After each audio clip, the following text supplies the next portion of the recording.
لمنتجي مسلسل بالدم سينتيا كرم. والله بكيتينا بزاف في الحلقة اللي فاتت.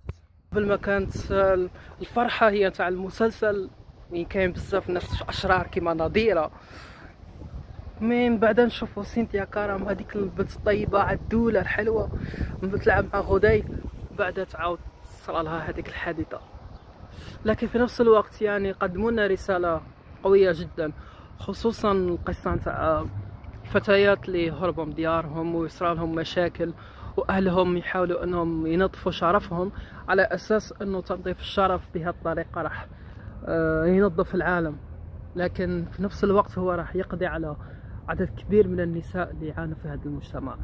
ممكن هي هذه مجرد وحدة عرفناها، لكن شفناها في مسلسل شخصية خيالية، لكن في الحقيقة كاين بزاف هاد النساء اللي يتعرضوا لهذه الحوادث. رسالة قوية جدا من مسلسل بالدم، أتوقع له النجاح، أعطاهم أوسكار.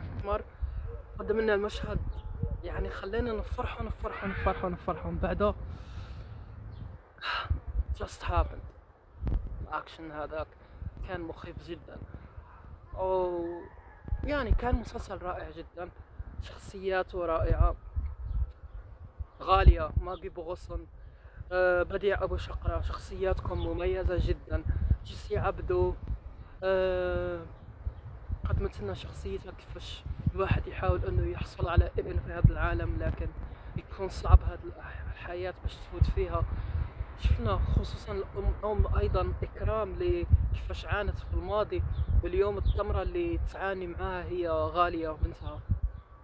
مسلسل رائع جدا. نادين جابر شابو، شركة سنان شابو، هذا عمل رائع، أفضل عمل لهذه السنة 2025 مسلسل بالدم.